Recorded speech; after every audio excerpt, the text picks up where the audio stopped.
Sharing is caring. दोनों भाई नाश्ते की टेबल पर बैठे थे। प्रियंका, मेरा नाश्ता कहाँ है? भाभी, मुझे भी ऑफिस के लिए लेट हो रहा है। इस पर प्रियंका किचन में से दोनों के नाश्ते की प्लेट्स लेकर बाहर आती है। लो भाई, आप दोनों का नाश्ता। किसी को भी 1 मिनट का सब्र नहीं है। ये प्रियंका का ससुराल है, जहाँ कोई औरत ना होने की वजह से शादी वाले दिन से ही घर के साथ दोनों भाइयों की जिम्मेदारियां प्रियंका संभाल लेती है। दोनों भाई शांति से नाश्ता कर रहे होते हैं कि अंकुश अपने भाई की प्लेट से पराठे का एक टुकड़ा उठा लेता है। आपको पता है ना, मैं खाना शेयर नहीं करता, फिर भी मेरी प्लेट में से खाना जरूरी है क्या? अरे हद हो गई है, मुझे नहीं खाना अब। अंकुर गुस्से में नाश्ता छोड़कर टेबल से उठ खड़ा होता है। अरे ये कैसा बिहेवियर है अंकुर? एक टुकड़ा ही तो है। एक हो या आधा, मुझे भूख लगी है तो ये सिर्फ मेरा ही है। उसे भी किसी के साथ शेयर करने बैठा तो भूखा नहीं रह जाऊंगा। अरे बाबा ठीक है, अब इस पर भी लड़ाई। दूसरा बना देती हूँ, पर प्लीज ऐसे खाना बीच में छोड़कर मत जाओ। इससे अन्न का अपमान होता है। ओ प्लीज भाभी, ऐसी कोई चीज होती ही नहीं है। आपके पास पैसे हैं, खरीदो और खाओ। अगर नहीं खाया जाए तो फेंक दो।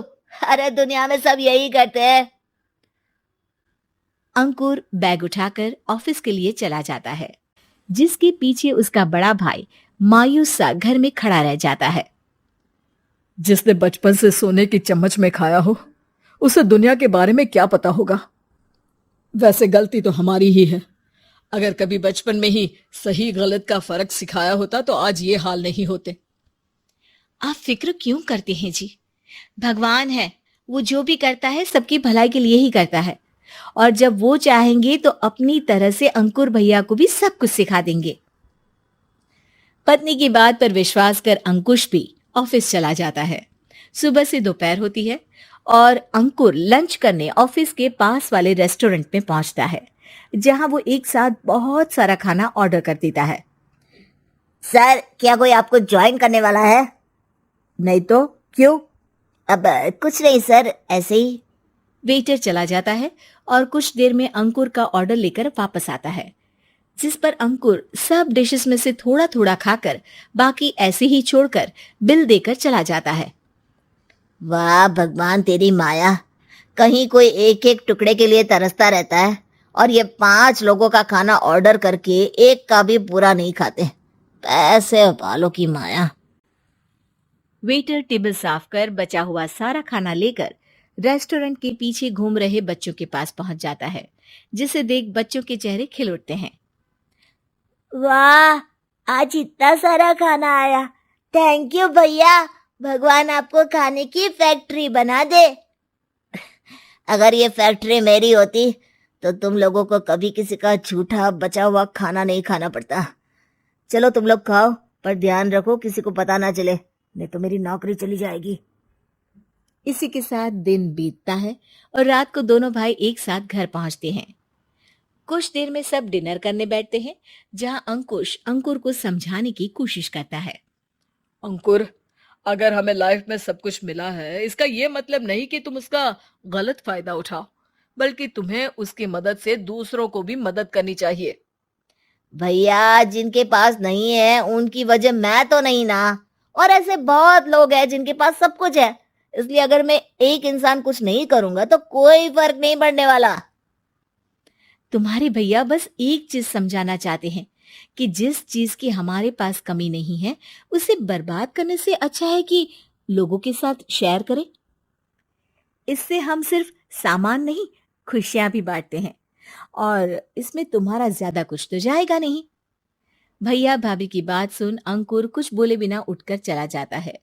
इसी तरह दिन बीतते रहते हैं, जिसमें अंकुश और प्रियंका कोशिश तो बहुत करते हैं, पर अंकुर पर किसी भी चीज का कोई असर नहीं पड़ता। एक दोपहर अंकुर सैंडविच खाते हुए सड़क के किनारे चल रहा होता है। तभी उसकी नजर आइसक्रीम वाले पर पड़ती है और वो सैंडविच सड़क किनारे फेंक आइसक्रीम खरीदने पहुंच जाता है। अब इसे कहते हैं जिंदगी का सुख। जैसे ही अंकुर आइसक्रीम लेकर पीछे मुड़ता है तो एक आदमी को सड़क से वही सैंडविच उठाते हुए देखता है। वो आदमी बहुत कमजोर, गरीब, जैसे बहुत दिनों से खाना ना खाया हो वैसा लग रहा था। अंकुर उसके पास जाकर खड़ा हो जाता है। उसे देखकर आदमी सैंडविच अंकुर की तरफ कर देता है। आपको भी खाना है क्या? क्या हम इसे आधा आधा कर ले? मुझे बहुत भूख लगी है। वो मेरा ही झूठा सैंडविच है, तुम दूसरा खरीद कर क्यों नहीं खा लेते? इसे क्यों खा रहे हो? अरे भैया, अगर खरीदने के पैसे होते तो 4 दिन से भूखा नहीं घूम रहा होता। हैं? क्या तुमने 4 दिन से कुछ नहीं खाया, फिर भी इस आधे सैंडविच को मेरे साथ बांटने के लिए तैयार हो गए? क्यों? अरे भैया, पैसा नहीं है तो क्या हुआ, इंसानियत आज भी उतनी महंगी नहीं हुई और ना ही उस पर अमीर गरीब का टैग लगा है जो हम उसे रख ना सके। पर अफसोस, आजकल लोगों के अंदर पोषण, खून या विटामिन से ज्यादा इंसानियत की कमी होने लगी है। आदमी की बातों से अंकुर को समझ में आ जाता है कि वो आज तक कितना गलत काम करता आ रहा था। इसके बाद से वो अपनी किसी के साथ शेयर नहीं करने और खाने को बर्बाद करने वाली आदत को छोड़ देता है।